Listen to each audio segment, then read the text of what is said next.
What is up, you guys? Welcome back to the channel and welcome to another gruesome Get Ready With Me video. If this is your first time seeing my face, my name is Jessica, and every week I sit down here and I talk about a true crime case whilst I put on some makeup. So if you also like the sound of that combination, I'd say subscribe and stick around because it's a time. I was gonna say it's a good time, but given the subject matter we discuss here, I don't feel like that's the right wording, but whatever. True crime, makeup, that's the shtick. If you like it, subscribe. If not, I've got some links for you down in the description, but for those of you who are sticking around, let's go ahead and get into today's case.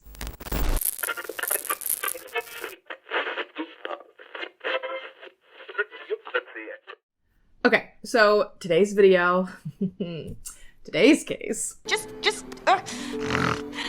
For starters, it's an unsolved case, which right off the bat, I feel like always leaves me frustrated. But that frustration, that pales in comparison to the frustration I feel with how this case has been handled over the years. Like, I don't want to say too much right here up front because I don't want to get too redundant, but it's abhorrent. So yeah, buckle up because we've got a journey ahead of us. But before I really get going, I do have to give the biggest shout out in the world to Elizabeth Christian, host of the Telling Lives podcast. The work that she put into her coverage of this case is just, it was incredible. She, I believe, is from the area, or at least very nearby to where today's case took place. So she was able to get interviews with a ton of people involved in the case. And without access to those interviews or to the information that she was able to gather, I don't know that I'd have been able to present this case in as well-rounded of a way as I'm hoping to now. So yes, big thank you to Elizabeth.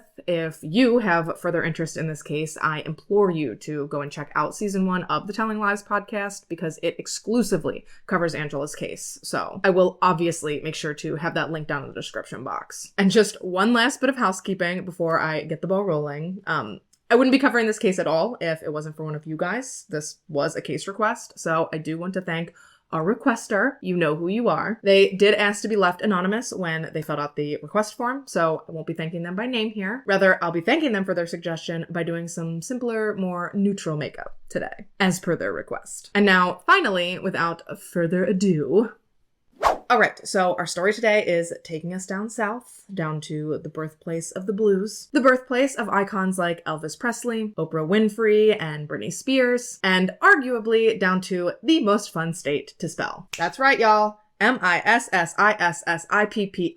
We're headed on down to Mississippi today. Specifically, the majority of our case today takes place in Petal, Mississippi. And Petal is a small suburb outside of Hattiesburg, Mississippi, located in Forest County. And with a population of right around 11,000 people, Petal is definitely smaller than your average US city. But with some city populations going as low as like the hundreds, Petal is far from being one of Mississippi's smallest cities. It's more moderately populated, I'd say. It's still one of those everybody knows everybody type towns. It's just not so much one of those, you know, everybody's related to everybody type towns. And while as a whole, Mississippi is widely known for its Southern hospitality, Petal in particular is actually known as one of Mississippi's friendliest cities. And that is something that they're like super proud of. The friendly city is quite literally like their slogan. They're also incredibly proud of their distinction of #1 safest city in Mississippi. Obviously, that sounds all well and good, but when you then pair that title with the story we're about to get into,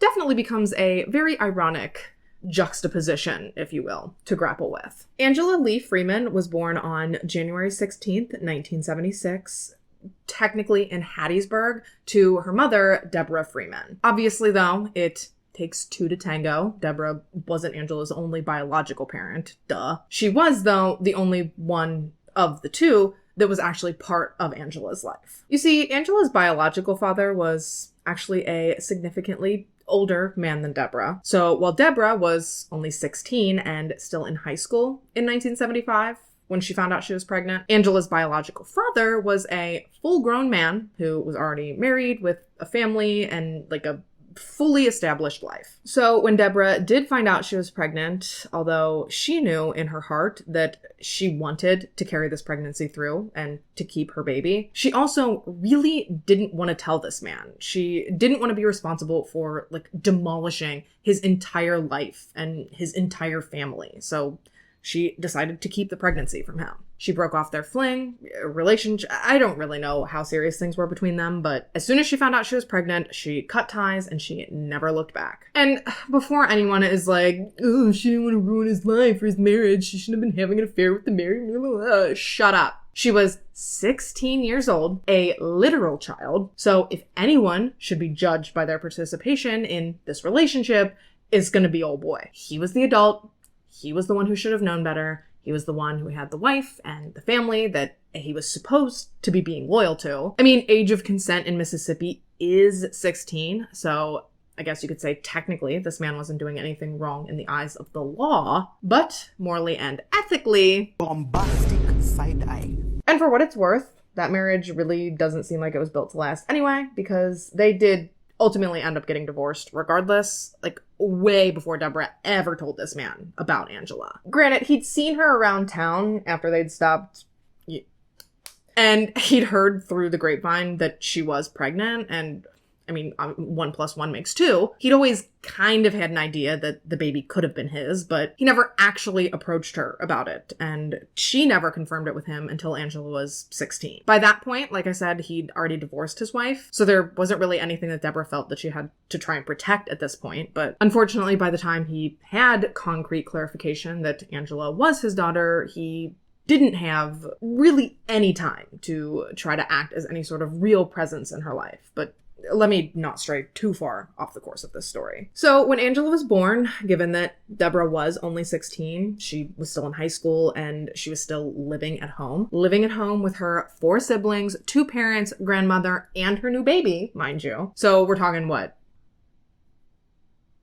9 people under one roof. And although I'm sure it was cramped and crowded and likely overwhelming at times, overall, the living situation actually worked out incredibly well for Deborah and for Angela. They received unfettered support from Deborah's parents, Clydell and Jean. They kept a roof over their head, they kept food on their plates, and they made sure that Deborah got the opportunity to finish high school. And then with Deborah's grandmother also living in the home, it was honestly kind of like Angela had 3 moms taking care of her. So although the early years were certainly unconventional, they were filled with more love and support than she or Deborah really ever could have asked for. From what I was able to gather, I believe Deborah and Angela lived at home with Deborah's parents for at least a couple of years. I think they were there until Deborah was in her early 20s, because I know she got married to her first husband when she was 21, so logic would lead you to believe that she moved out right around that time, if not shortly before. Deborah and this man did go on to have 1 child together. They had a boy, whom they named Nicholas, but beyond that, it really does not seem as though this marriage brought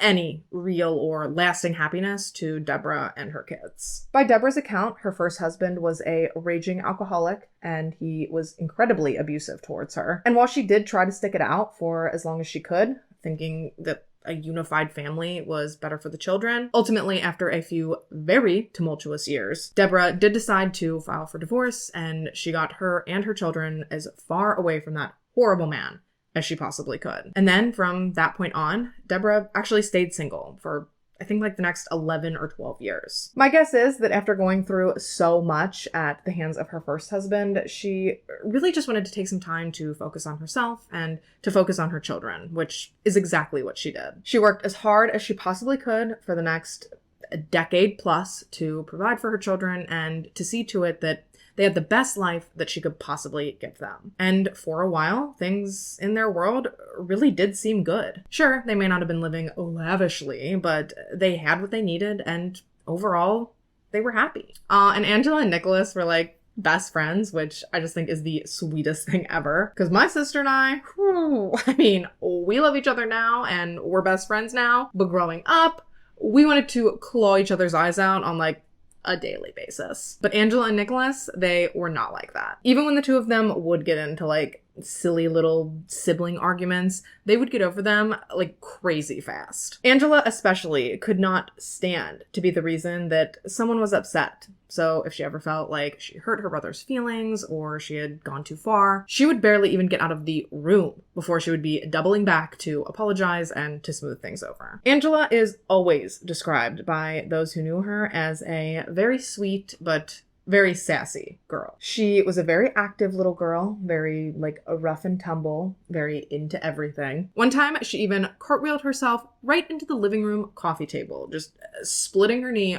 wide open. And actually she ended up with a permanent scar from that, but I honestly doubt she cared because she certainly did not lose her adventurous side, even after that little snafu. But then, on the other hand, Angela was a very girly girl. She loved clothes, she loved shoes, she loved jewelry, and she loved makeup. She loved doing her hair. She never wanted to leave the house unless she was like done up to the nines. She really sounds like she wanted the absolute best of both worlds. Spunky and independent, but also loving with a heart of gold. And while some reports I saw did describe her as a firecracker, it wasn't until Angela's teenage years that she ever got herself into any real trouble. I mean, surely it's no surprise that as she approached teenhood, Angela got a little bit of an attitude. She got a little bit of a chip on her shoulder. She started thinking she was grown and that as such, she should be able to do whatever she wanted, which absolutely wasn't flying with Deborah. Then the fact that it wasn't flying with Deborah obviously wasn't flying with Angela, so naturally the two started to butt heads more and more often. Something that I think is totally par for the course for most teen girls and their moms. Angela got argumentative, she started lying to avoid Deborah's disapproval, she started sneaking out of the house and dating boys that her mother wouldn't necessarily approve of, just as things that I'm sure we can all relate to. And if you're sitting there talking about, nuh-uh, not me, why are you lying? Because I don't know a single previous teenager who was 100% obedient and respectful all the time. Obviously, there's varying degrees of defiance and rebellion, sure, but we all go through some stuff as teens. Some more than others, sure, but unfortunately, Angela was definitely in the some more rather than the than others category. At one point, Deborah actually felt as though Angela was becoming so out of control and so defiant that she actually hired someone to come in and I guess to sort of counsel Angela in a sense. It was like a program that she went away to for a couple weeks where she was supposed to get set straight. Kind of like a brat camp thing, but I think it was through Job Corps, so hopefully at least slightly less horrifying. Full transparency, I don't really know. I couldn't find all that much about it, but the important thing is that when Angela came back, it seemed as though the program had helped. She seemed like she knew and understood that she hadn't really been behaving well, and it seemed like she was interested, at the very least, at trying to turn her life around. Actually, she even came home and she tried to teach her brother some of the stuff that she had learned while she was away. Something that was really encouraging to Deborah. Sadly, though, within just a few weeks of turning over that new leaf, if you will, it would unfortunately get flipped right back over to the old side. Just a few weeks after Angela returned home from Job Corps, Deborah began dipping her toes back into the dating pool. She met a man named Bill, and they hit it off pretty quickly. They began dating, and before either of them really knew it, things between them seemed like they were going to be getting serious. And if there is one thing that we can almost guarantee, it is that a rebellious teen and a new step-parent, woo, that is going to mix like oil and water, baby. And not surprisingly, Angela did in fact clash with this man pretty much right from the start. For starters, Bill was much older than Deborah. She was in her early 30s when they met, and he was damn near pushing 50. And I'm not saying that's old, because actually the older I get, the older old seems to get too. I think that's how I protect my mental. But all I'm saying by pointing out his age is that Bill was perhaps a little stuck in his ways. He was very particular in how he wanted and liked things to be done, meaning that, in turn, he was very strict and authoritarian with his expectations of Deborah's children, something that Angela was not so keen on. Yeah, just a lot of, "you're not my real dad," flying around that house once Bill started spending more and more time there. But honestly, it wasn't even just that. It was also that throughout her entire life, Angela had never felt as though Deborah's attention was anywhere other than on she and Nicholas. But now all of a sudden, she felt as though she was having to vie for her mother's attention against Bill. And this is really unfortunate because Deborah wasn't doing anything wrong by dating. She had been alone for over a decade, focusing on her children and just trying to provide for them. Yeah, maybe if she'd ended up with someone a little younger, a little more fluid, a little more go with the flow, maybe Angela wouldn't have had such a visceral reaction to her mother's new boo, but it kind of just seems like Deborah always dated older men. And it's ironic that Angela would hate her mother's older boyfriend so much when the older men footsteps were actually ones that Angela was following in quite closely. Yes, Angela's very own on-again, off-again whirlwind romance at the time was actually with a 22-year-old man named Stephen. So a man 6 years senior of an, at the time, 16-year-old Angela. Truth be told, Angela just sounds like she had a lot going on in her life. A lot of difficult feelings, a lot of drama at home, a lot of negative influences outside of the home. Unfortunately, I really just think that she was in over her head with a lot of the choices that she had made in life and a lot of the people that she had chosen to surround herself with. Angela was known to hang out with a bit of a rougher crowd, the troublemakers, you might say. And by the time Angela hit her sophomore year, even her friends were kind of like, whoa. Like, her behavior was even taking them back a little. Angela did eventually end up dropping out of school altogether, though. She stopped going in early 93, which I believe would have been towards the end of her sophomore year. But honestly, I think that her dropping out was a lot more due to just sheer overwhelm with everything that she had going on than it actually was a desire to leave school. Because she wasn't planning on dropping out and doing nothing with her life. She actually had really big goals and aspirations. When she left high school, she promised Deborah that she would obtain her GED,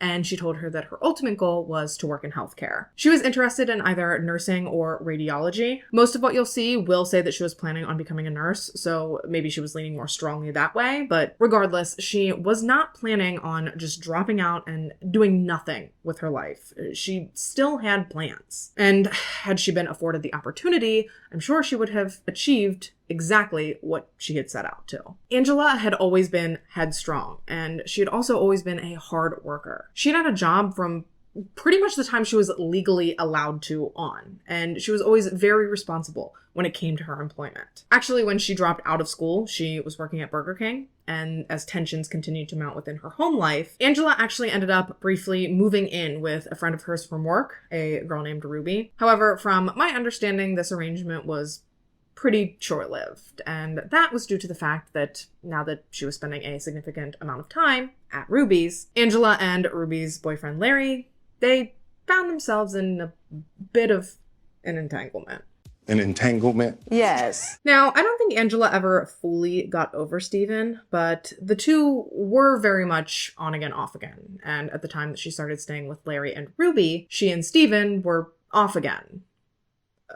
And so when she and Larry began finding themselves alone a lot, one thing led to another, and they did, begin their own little something. And Ruby did eventually find out about these encounters, effectively ending she and Angela's friendship and ending Angela's time living with them, which forced her to move back in to live with Deborah and Bill. That said, though, unbeknownst to any of them at the time, this arrangement also was not going to last long because everything in Angela's life was about to change. Angela found out she was pregnant in May of 1993. She was due the following February. And although an unexpected teen pregnancy is always going to be scary, more than anything, Angela was excited to be pregnant. She was excited to be carrying a little baby, and she was excited that she was going to get to be a mom. When she and Deborah sat down and talked about the pregnancy, Deborah was obviously disappointed. She had quite literally lived through this exact scenario, and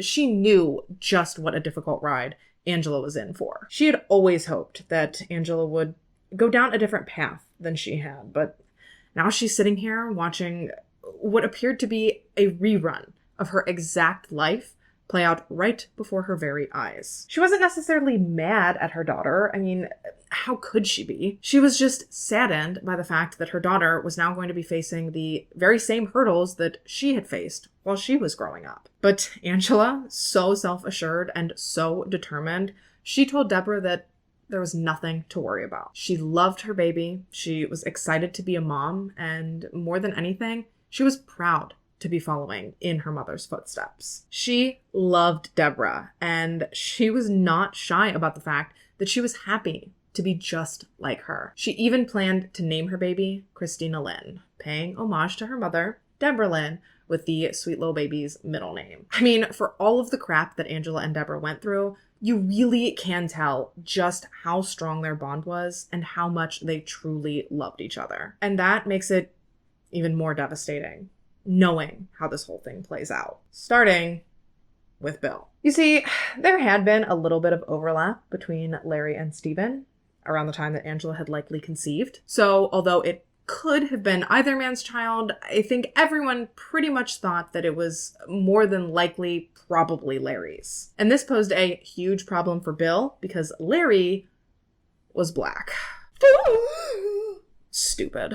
But when he found out that Angela might be carrying a black man's baby, girl, he went full-blown 90s Southern white man. I mean, there were even rumors later that went around that Bill was a member, nay, that he led a local branch of the KKK. Trash. So suffice it to say that finding out Angela's child's father might have been black, whew, you thought tensions were high in that house before? That was nothing compared to the absolute war zone it turned into following the news of Angela's pregnancy. Things got so bad that for weeks, Angela bounced around with family rather than living in her own house because Bill was that insufferable towards her. Listen, I'll get more into it later, but Bill was a real sack of trash. Not that I probably needed to clarify that after letting you know that he was unabashedly racist, but I digress. I do not blame Angela one bit for not wanting to live under the same roof as that man. I just feel bad that during an undoubtedly scary time in her life, she felt as though she couldn't even stay in her own home. Thankfully, though, Angela was incredibly close with her extended family, her grandparents, aunts, uncles, cousins. So she always had somewhere to go. She was always welcomed into their homes with open arms. I don't know. I wasn't as young as she was when I got pregnant for the first time, but I was still young. It was still scary, and I just cannot imagine the undue stress that having to deal with some of the bullshit that she had to would have put on me. But I will give it to Angela because if anybody could roll with the punches, it was her. And after getting a job working at a fast food restaurant in Hattiesburg named Crystal's, Angela befriended a coworker of hers, a girl named Paula, and pretty quickly the two made plans to move in together. And this was like a huge weight lifted off Angela's shoulders because at the time, Deborah and Bill were actually in the process of planning to get married. So I think it's safe to say that she probably would have wanted to be out of that house for good by the time the baby was born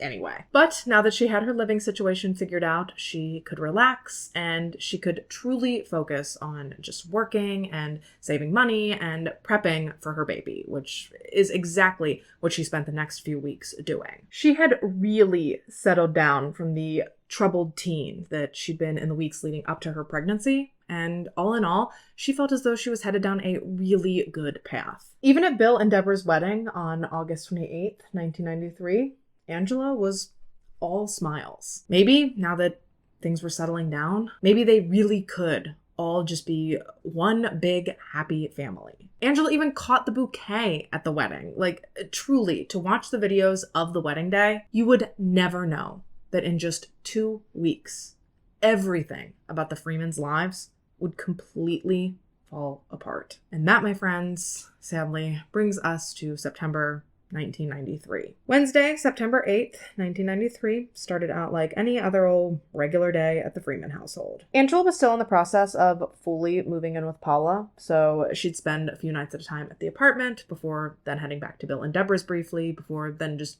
repeating the cycle over again. And this day, in particular, was no exception. Angela was planning on spending the following 2 nights with Paula, so the night of the 8th and the night of the 9th, and then her plan was to come back to Deborah and Bill's sometime on the 10th. She gathered up some of her belongings, she got herself ready to go, and then on her way out the door, she turned back and she told Deborah she loved her and that she'd see her Friday. And had Deborah known that that was actually the last time that she would ever see or speak to her daughter, well, I can promise you that she would have hugged her and she would have never let her go. But unfortunately, more often than not, we have no idea when the last time we see someone we love is actually going to be the last time. And Deborah could have never imagined that that day, so ordinary, so uneventful, so painfully average, that was going to be her very final memory of her beloved daughter. Paula, on the other hand, she last saw Angela the following Thursday afternoon. She invited Angela to ride along with her to run some errands and then to go and visit her family. But Angela had an OBGYN appointment that day. She was 5 months pregnant. She was tired. She wasn't really feeling all that great, so she declined Paula's offer, opting instead to kick her feet up and to relax. However, when Paula returned later that evening, Angela was nowhere to be found. Instead, when Paula entered the apartment expecting to be met with Angela, she was met with a note from Angela asking her to please leave the latch lock undone because she was not planning on being out for too much longer. I mean, she clearly intended to be back at some point, so Paula did as she asked, and then she headed off to bed. Not even the slightest feeling that she would never see her soon-to-be roommate ever again. The last confirmed sighting of Angela alive actually took place outside of a Pizza Hut right around 1 a.m. on Friday, August 10th. However, given the fact that Pizza Hut closes at 11, you may be wondering what on earth Angela would have been doing at a closed restaurant in the middle of the night. And I mean, that's valid. But she was actually there speaking to the store's manager, one Mr. Stephen Lindsay.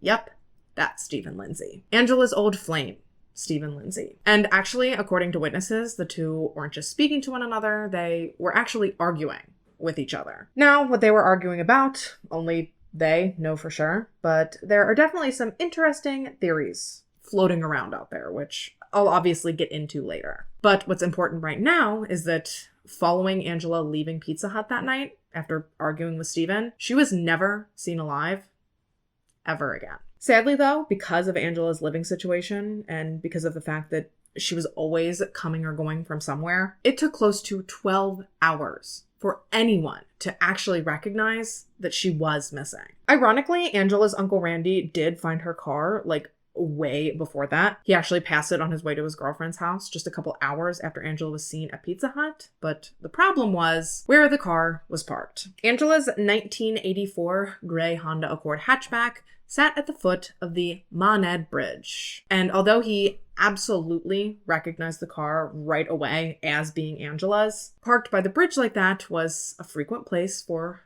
young lovers to come and to talk.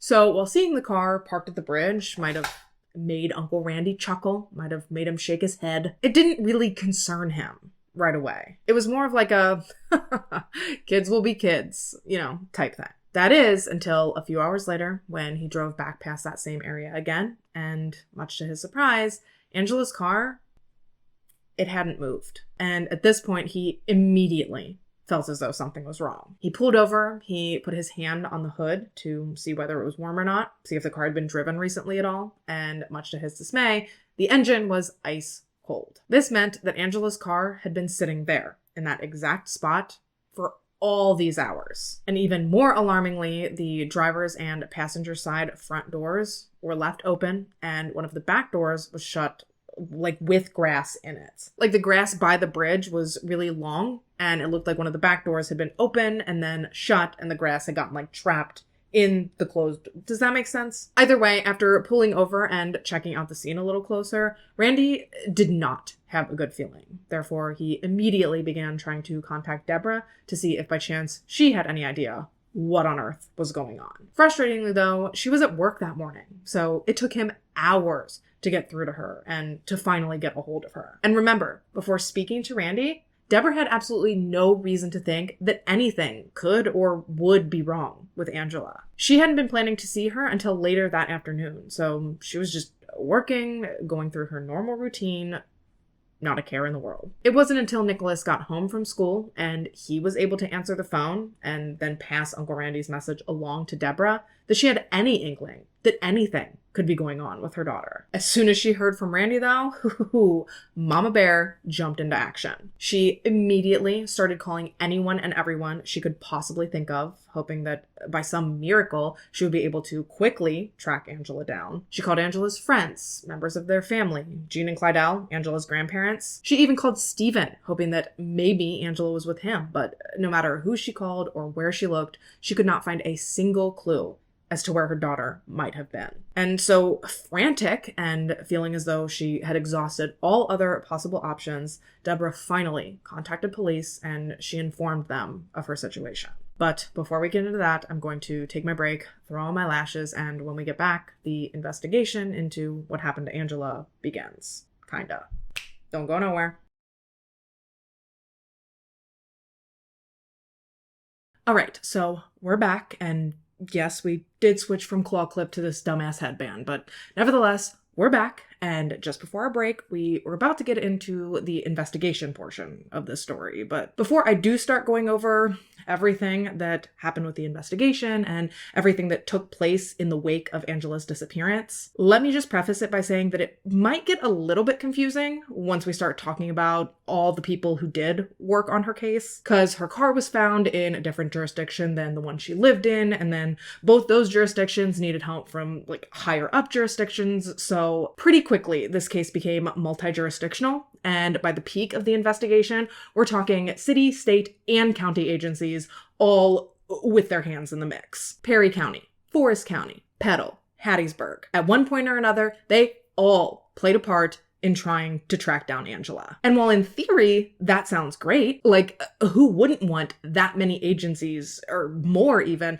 out looking for their missing child? Unfortunately, though, I'm here to tell you that even with 5, 6 different agencies involved, somehow they still botched this investigation to hell and back, starting from damn near minute 1. I'm talking from Deborah's initial call on, police really just kind of fucked the entire investigation away. Because Angela's car was found at the Monad Bridge, which is located in Perry County, that's who Deborah initially called to report Angela's disappearance to. She called them, she told them what was going on, and she asked them if they could please meet her out by Angela's car, which they did agree to do. Mind you, the Perry County Sheriff's Office is located 5 miles from the bridge. We're talking less than a 10-minute car ride. Whereas Deborah, on the other hand, she's coming from Petal, she was driving close to a half an hour to get from her house to where Angela's car was parked. So tell me why.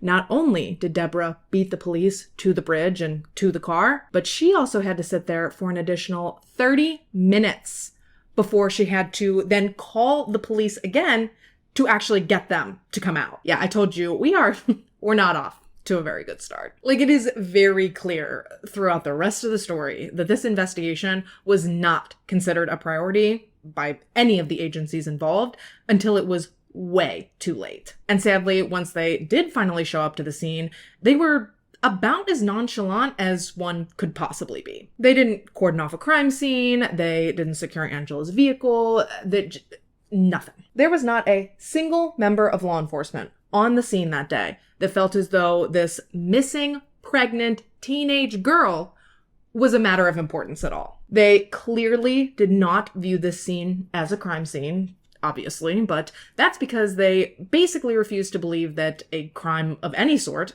had taken place there. Yeah, instead, they wrote Angela's disappearance off almost immediately as... Any guesses? Yep.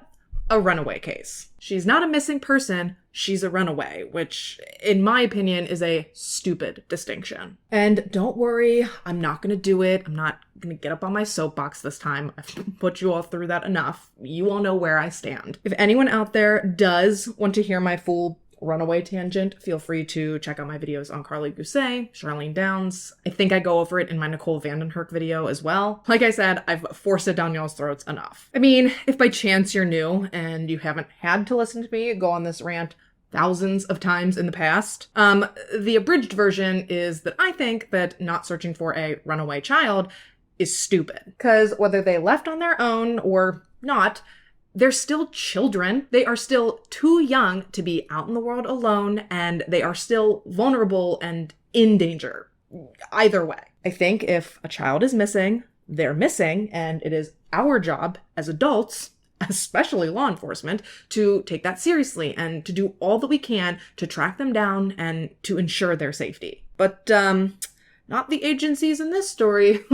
No. Instead, they did everything they possibly could have done wrong, in my opinion, at least. From allowing the contamination of potential evidence in Angela's car to fully ignoring obvious evidence that was right in front of their faces. Like I said, it is just so frustrating, and it is so sad when we go over all of this to wonder if, had they done things the right way from the beginning, had they held themselves and their investigation to the standard that they should have, would the outcome of this story be different? I mean, you'll all obviously have to come to your own determination as far as that's concerned, but just prepare to be frustrated. All right, so let's start with Angela's car, very likely one of the last places that she ever was alive. I already mentioned that police didn't initially make a point to secure it, which, I mean, is bad enough, but they also didn't even bother to check the inside or the outside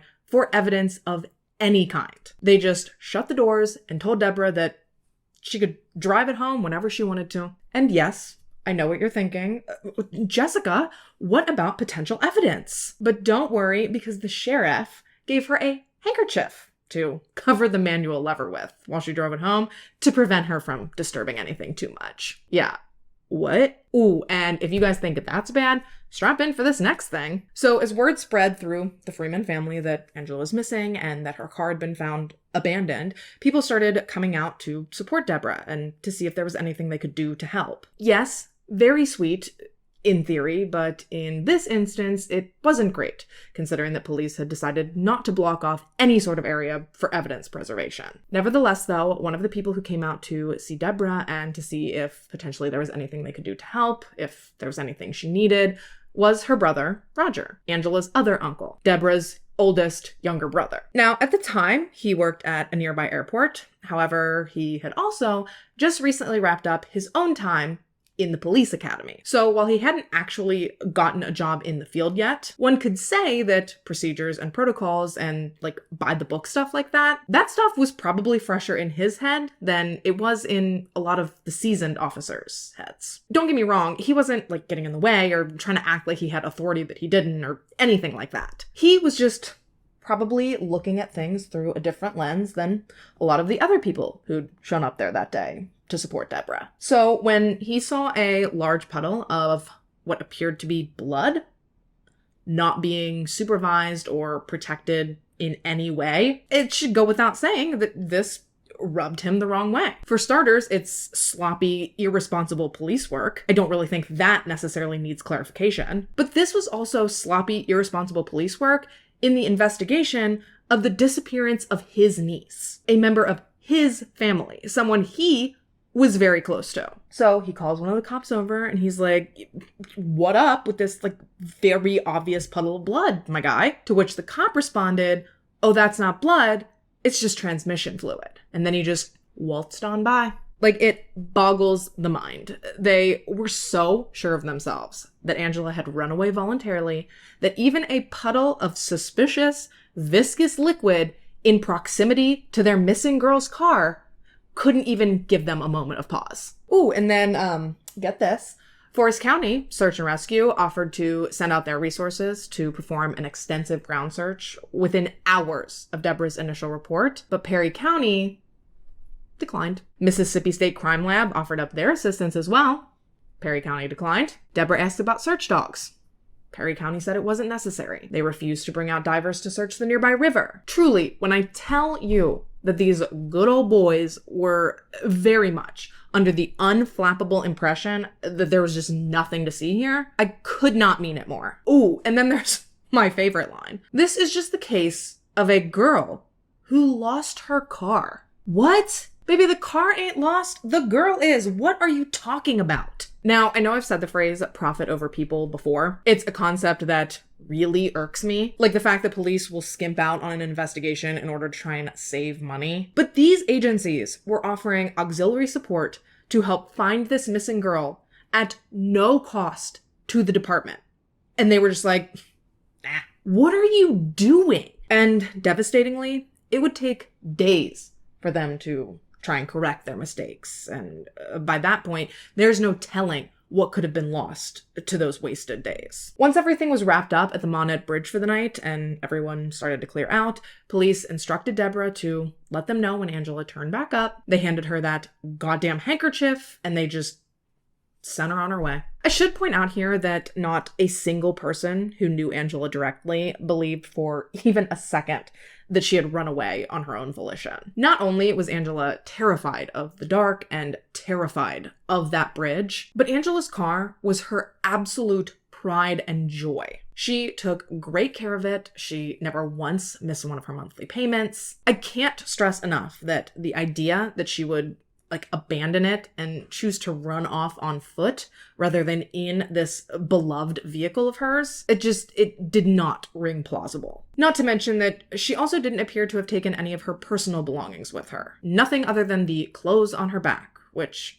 I guess is possible, but it's also kind of unlikely. She'd also just paid off a couple of items that she'd had on layaway for her baby within a few days of her disappearance, so that didn't really make sense. And then, most glaringly, there was a $200 and some odd uncashed paycheck found that had been left in Angela's abandoned car. And who is going to run away with no money when they have $200 perfectly good dollars sitting right there in a car with them? If these cops would have taken the time to rub together two brain cells, maybe they would have realized that nothing about this scene was actually giving runaway like they were so sure that it was. But what was Deborah supposed to do? It's not like we're extensively taught what we're supposed to do in these situations. So, you have a cop in your face telling you to do something. You're terrified. You're confused. You don't know what to do. So chances are you're going to do what you're being told to do, which is exactly what Deborah did. She went home, she sat by the phone, and she just waited. She waited and she hoped and she prayed that this was all just one big misunderstanding. And she really tried to hold out hope that eventually her daughter would walk back through the front door. But sadly, that would never happen. And the next morning, Saturday, September 11th, when Angela's boss called the Freeman house to let Deborah know that Angela had missed her shift at work that morning, Deborah immediately took that information and she sprang back into action. This time she called the Petal Police Department. She formally reported Angela missing to them, to her local department, and thankfully they did come out right away and they did take down Deborah's report. Or so she thought. It was a thankfully moment, because in actuality, they came out, they took the report, and then motherfucking crickets, bitch. I cannot even begin to imagine how frustrating this must have been for her. To be going through the most nerve-wracking experience of her entire life, and to feel like no one else was taking it seriously. Dude, she must have wanted to crawl out of her own skin. I can't even pretend to understand what that must have been like. Actually, she ended up getting so frustrated and feeling at such a loss that she ended up calling someone she knew who worked for a local media company just to ask them for advice. I guess she figured that this journalist probably knew more about police procedure and about protocol than she did. So she was just looking for something, anything. She just needed guidance. And wouldn't you know it, after that call to the media, guess what police did? They busted out the cadaver dogs.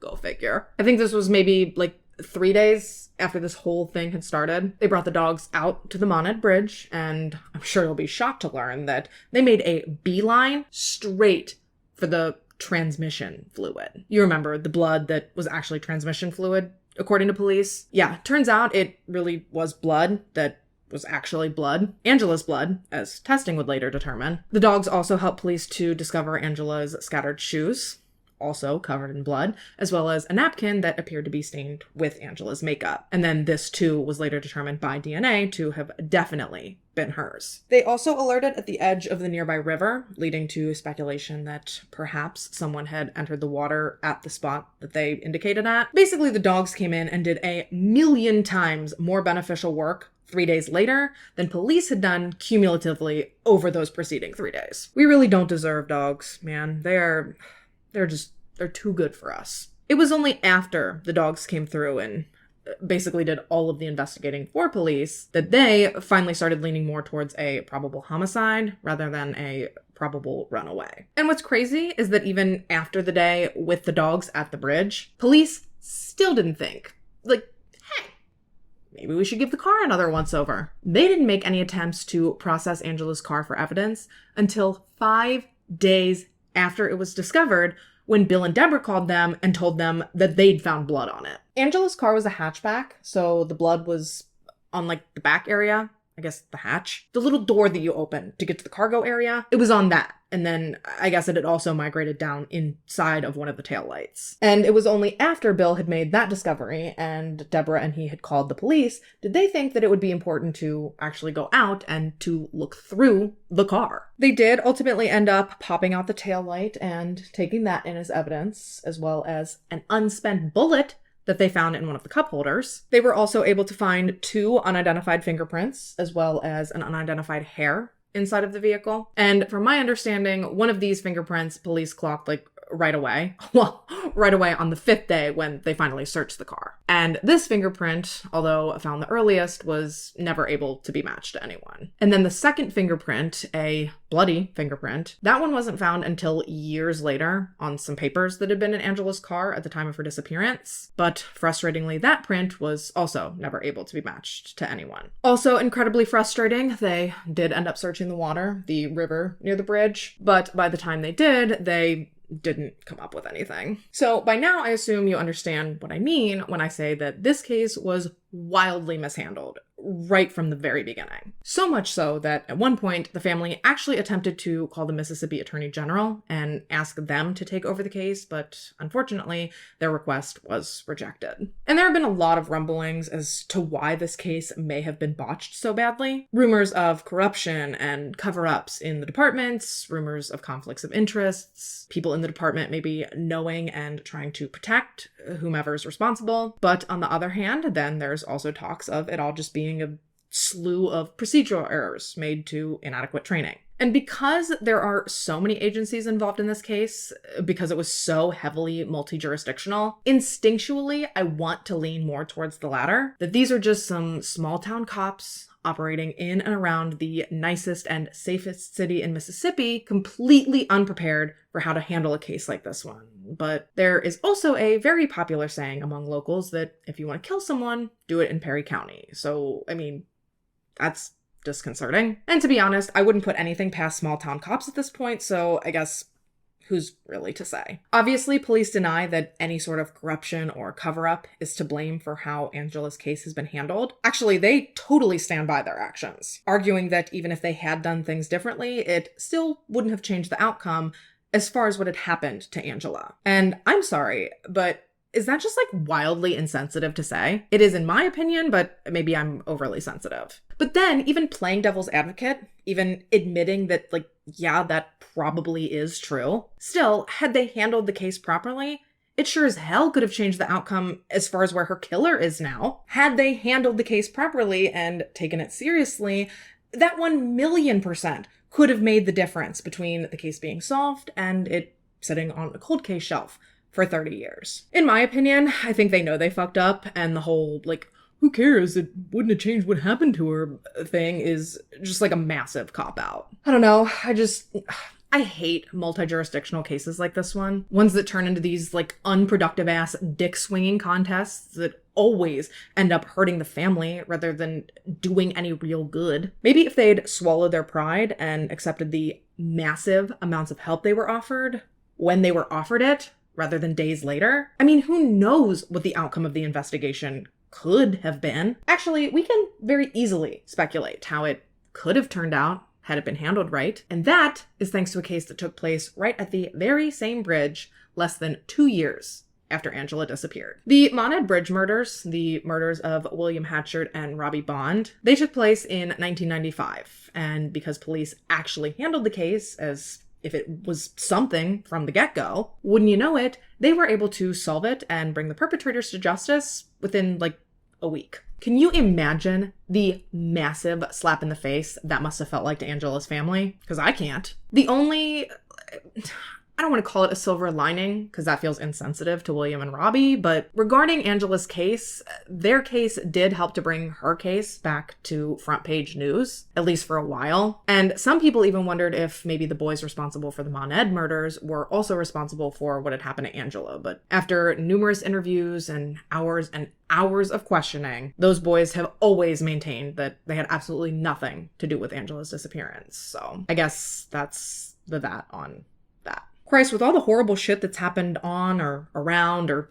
near that bridge, it's no wonder that the locals claim that it's like cursed or haunted or it's got bad juju. After the Brunette murders, the locals actually began demanding that the city tear the bridge down. And when they didn't, someone, I have no idea who, even tried to take matters into their own hands and burn the bridge down. But fortunately, or unfortunately, depending on how you want to look at it, their attempt was not successful and the bridge does still stand to this day. However, it has been rendered impassable since these tragedies took place. What's really crazy, though, is that the bridge was technically supposed to be closed to vehicle traffic as far back as 1980, I think, but it wasn't rendered impassable until after the Brunette murders, so 15 years later. And before that, before it was dismantled to make it so you couldn't go over it, people still used it all the time to shave off like 10 or 15 minutes on their commute to or from New Augustus, I think it was. After Angela's disappearance, though, and after the Brunette murders, the city did remove some of the wooden planks that made up the bridge, effectively rendering it closed to traffic for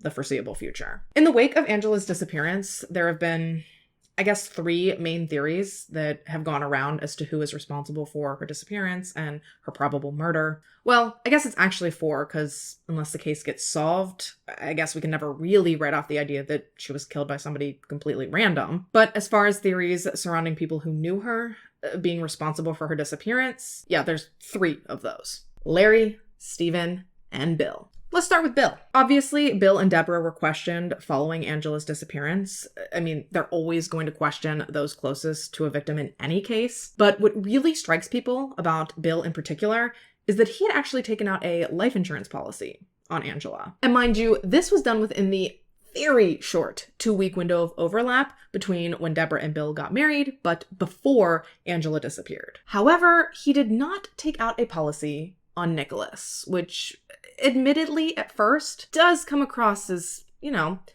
little suspicious. However, in the wake of Angela's disappearance, neither Bill nor Deborah ever pushed to have Angela declared dead so that they could actually access that money. So considering that, is it actually suspicious, or did he maybe take it out on her specifically because she was pregnant? Because, inherently, that poses a risk to one's life in and of itself. So did he take it out in case something happened to Angela during childbirth? Maybe they wanted the life insurance to cover caring for the baby, if that were to play out like that? It sounds morbid, but maybe it was just as innocent as that. And that's coming from someone who, viscerally hates Bill. Because not only was he racist, which alone is an irredeemable quality, but dude was just a fucking asshole, man. God damn. He was constantly telling Deborah that she needed to get over Angela's disappearance and to move on with her life, which, in my opinion, is about the most insensitive thing you could possibly say to someone in Deborah's situation, but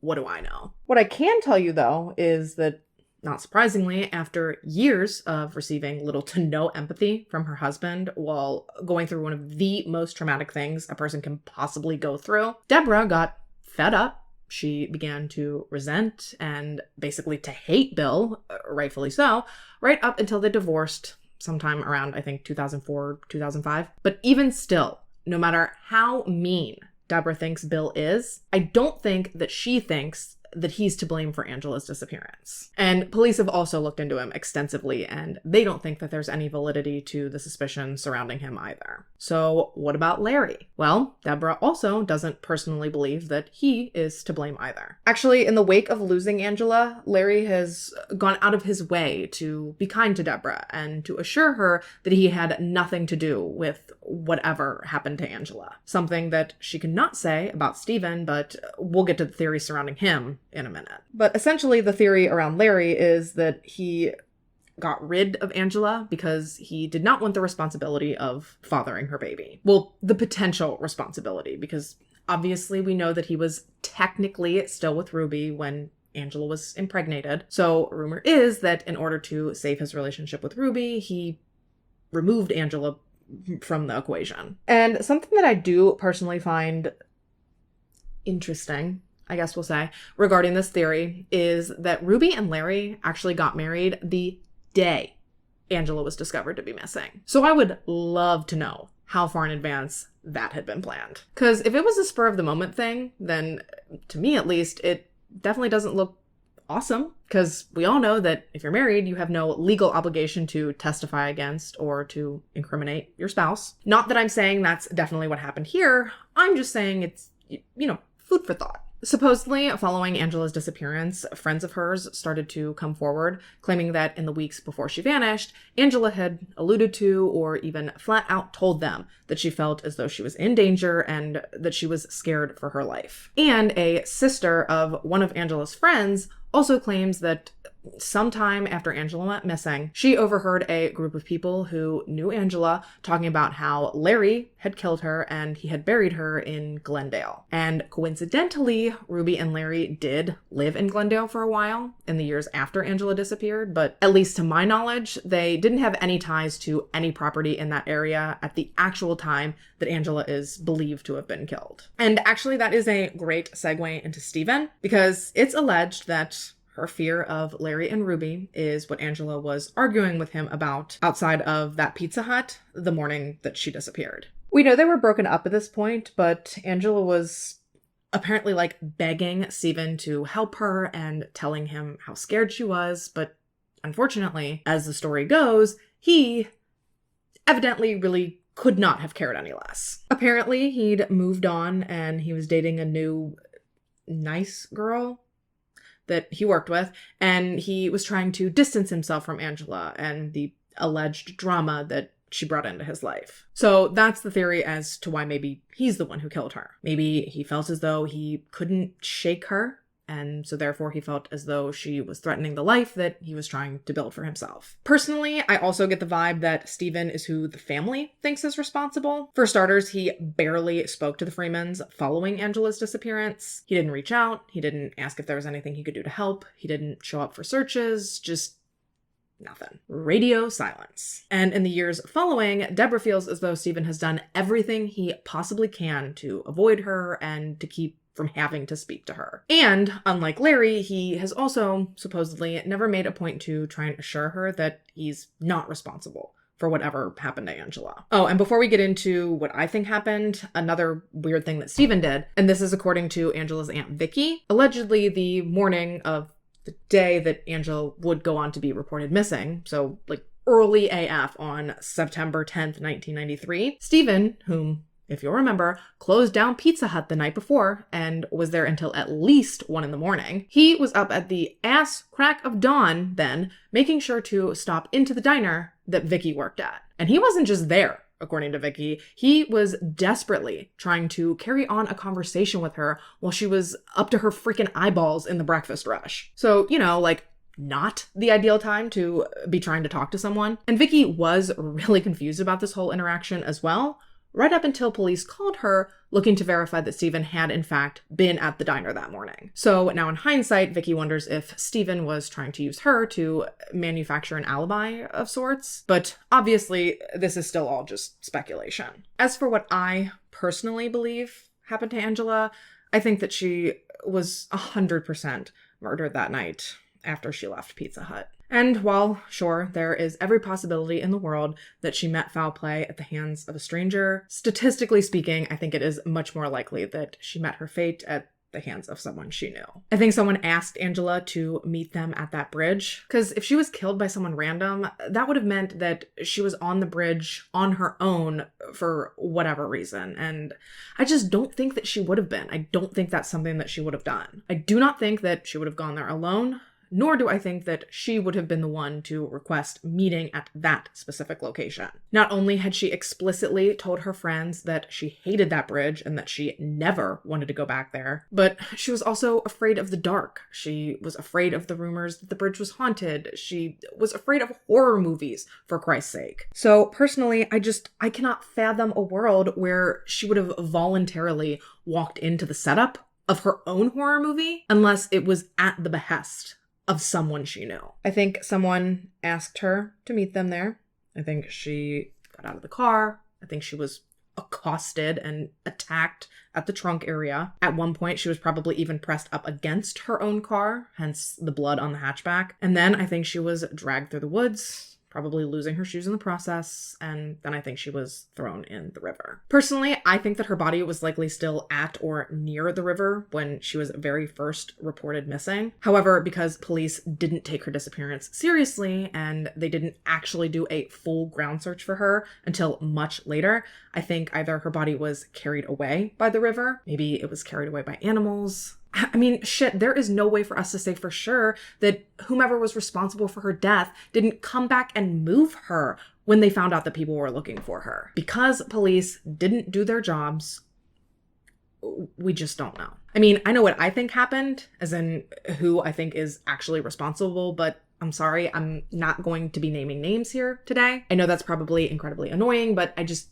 given the fact that the case is still technically considered open and it's ongoing, I am simply just not comfortable flapping my big ass jowls to that extent. I know I'm nobody, but police in the area still believe that this case is solvable. So the last thing I would ever want to do is to say something here that could possibly impact that in any way. And I'm actually mad conflicted about that, about the case still being open, because yeah, I think it is awesome that they could potentially solve this case someday. Because that's the ultimate best case scenario, outcome at this point. Solve the case, bring the perpetrator to justice, and in turn, bring Angela home to be laid to rest properly. And I really hope that they can do that someday, even though they did turn the case over to District Attorney Lynn Carter back in 2019 with the hopes of bringing a case against one particular suspect. Suspect unnamed at this point, by the way, at least to my knowledge, so I'm not deliberately keeping their name from you here. Nevertheless, though, they turned the case over, but unfortunately, DA Carter subsequently announced that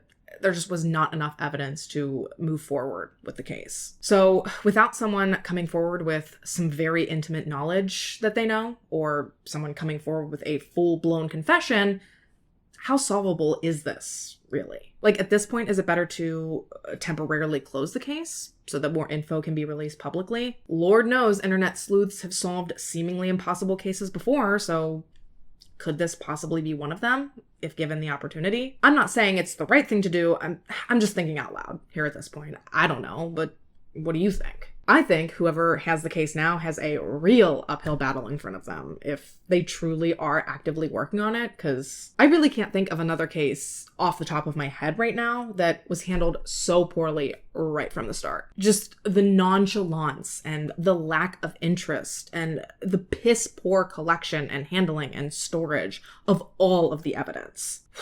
Woof. Since Angela's disappearance, there have been, I'd venture to say, dozens of times where the family has felt hope that maybe they were going to get some answers. But every single time, they were just met with more and more disappointment. There have been supposed sightings from numerous surrounding states of people claiming to have seen Angela, all of which have been unsubstantiated. At one point, a report of an abandoned infant trudged up rumors that maybe it was Angela's baby, a theory that was quickly debunked by a subsequent DNA test. Deborah was even contacted by a psychic who gave her supposed intel that Angela had been stabbed by a blonde man. However, after following up on this information, including where this had supposedly taken place and where Angela could supposedly be found, it turned out that these visions, they'd been incorrect. And oh my God, how painful to constantly get your hopes up like that, only to have them shot right back down time after time after time. It honestly sounds like torture. Oh, and ew, the media absolutely dragged Deborah for having had put any stock into the tip from the psychic in the first place, which really pisses me off. Because sure, I can sit here and say right now that yeah, I don't think I'd ever consult a psychic, but I've also never been in that position. Therefore, I cannot even dream of passing a shred of judgment onto a desperate mother just trying to find answers. So shame on whoever had the nuclear nads to sit back and write that bullshit article. Poor Deborah was hanging on by a fucking thread in the wake of this absolute devastation. So can you imagine then reading something so cruel about yourself? all while you're just trying to claw your way through the day-to-day. By Deborah's own words, she was on the verge of a nervous breakdown following Angela's disappearance. She struggled with addiction, she struggled with alcoholism, anything she could think to try and numb the pain, she tried it. She even contemplated taking her own life at one point, as things just continued to get harder and harder. Actually, the only reason that she says she didn't go through with it is because she knew that Nicholas needed her, and she knew she could not put him through that. So she single-handedly, by herself, pulled herself up by her bootstraps and got herself clean in order to be there for and to take the best care of Nicholas she possibly could. And I have to imagine that in hindsight now, she is probably really glad that she was so strong and that she held on the way she did. Because not only was she there for Nicholas, like she wanted to be, but she also now has a sweet little grandson whom, although he never met Angela, the entire family feels as though there is so much of Angela's personality in Nicholas's son's personality. Speaking of Nicholas, it should go without saying that he struggled massively with the loss of his sister. Like I mentioned earlier, the two were incredibly close, so coming to terms one day as a child with the fact that she was just all of a sudden gone, understandably, it was very, very difficult for him. Ugh, so sweet though. Nicholas ended up finding a lot of comfort and healing in music following his sister's disappearance, and now even to this day, he uses Angela as sort of his inspiration when tapping into his feelings in order to write his music. I'll link down below to one of the songs that Nicholas has put out in memory of his sister, and if I'm not mistaken, I believe that the lyrics to that song are also inscribed on the back of Angela's tombstone. Yeah, tell me that is not like the most beautiful thing you have ever heard. This September will mark 31 years since Angela and her baby were likely taken from this world, and I just cannot in my wildest dreams even pretend to understand just how difficult these past 3 decades have been for her family. Angela was officially declared deceased in 2000, just about 7 years after her disappearance. And this was done at the behest of local law enforcement. I honestly don't really believe that Deborah was totally ready to do that when she did. Because it wasn't until January 2002, the week of Angela's 26th birthday, that her family held a graveside memorial for her at Greens Creek Baptist Church to officially say their goodbyes. And 50 plus friends and family members came out for this memorial, and together they sang and prayed and spoke and shared poems. And while surely it was an incredibly difficult day, it also sounds like it was an incredibly beautiful celebration of Angela's life and of who she was. Obviously, Angela's remains have never been located, but Deborah still purchased a headstone for her so that she would have a set and designated place to come and to visit and to talk to her little girl. And while yes, having a place to go and to visit her daughter has brought Deborah some comfort, there is always still going to be that looming thought that Angela, whether alive or dead, she is still out there somewhere, lost and unaccounted for. And Deborah's biggest fear at this point is that Angela and her story will someday be forgotten. That is why Deborah is still doing interviews. She is still crusading for her daughter. She still holds a vigil every year in order to honor and to remember her. And of course, she is still very much in the local media's ear, making sure that Angela's story is covered every year around the anniversary of her disappearance. Honestly, I don't even know that she's as concerned with like justice or vengeance as she is with just keeping her daughter's memory alive. She's even said recently that she forgives Angela's killer, whomever they may be, that as a woman of devout faith, more than anything, she is concerned with that person's salvation with God. But that's on them. I think that she is doing exactly what she should be doing in celebrating her daughter and keeping her memory alive with the public as well as within her family. And honestly, I think that's one of the reasons that covering these cases is so important. Because as the times change and the avenues that people get their news through continue to evolve, without reintroducing these cases on each new platform, we run the risk of the old coverage and these older cases being lost in the shuffle. And personally, I don't think we can allow that. And with that, you guys, we are about wrapped for today. Rest in peace to poor Angela. At just 17 years old, she not only had her entire life ahead of her, but she also had her baby's entire life ahead of her. So for her to be robbed of the chance for both of them to grow up, it's heartbreaking. The fact that she never even got to meet her baby, That is a thought that destroys me. As someone who has been pregnant multiple times, there is not a worse thought in the world than the thought of never getting to see that baby you're carrying. So I can't even imagine all of the devastating and heart-wrenching things that were going through her mind throughout her last, undoubtedly terrifying moments on this earth. She deserved her chance at life. Her baby deserved its chance at life. Deborah deserved to see her daughter and her grandchild grow up. It's devastating, just all around. Not to mention infuriating that whomever is responsible is just out there living their life doing God knows what. It's really not fair. Let me know your thoughts on this case in the comments down below. As always, I thank you so much for taking the time to watch this video and to listen to this story. And of course, another big thank you goes out to our anonymous friend for requesting this one and for giving me an excuse to kind of recreate my wedding makeup on camera for you guys. If you have a case or a topic you'd like to see me cover, please fill out the case submission form that I have linked down in the description. And if by chance you're interested in anything about today's makeup, which is very special to me, so I will accept no criticism on it, but I will make sure to have all of the information and the links for the products that I've used today listed down there for you as well. If you haven't already and you'd like to, go ahead and subscribe to my channel. I put out new videos every 10 days. I do always make sure to put the date of my next video on the screen here, but if you turn on your post notifications, you'll always be notified when I do post, and you'll always be sure to catch me back here in my next one. But until then, stay safe and have a good week. Bye! Say subscribe and They are also incredibly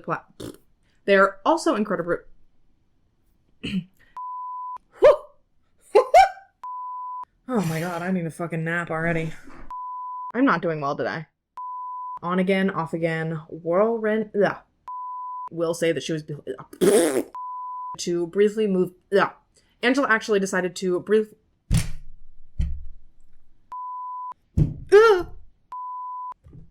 I didn't like that. At one point on her botch this engagement. Am I drunk? From Deborah's. Oh my god.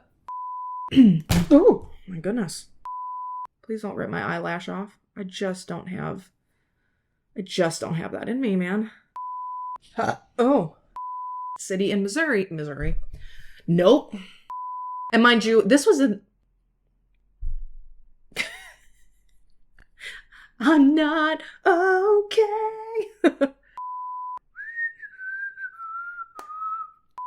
2-week window of overlap. Am I beautiful? Am I pretty yet? Okay, we're gonna do this one more time. With a prosecution? Yeah, with a what?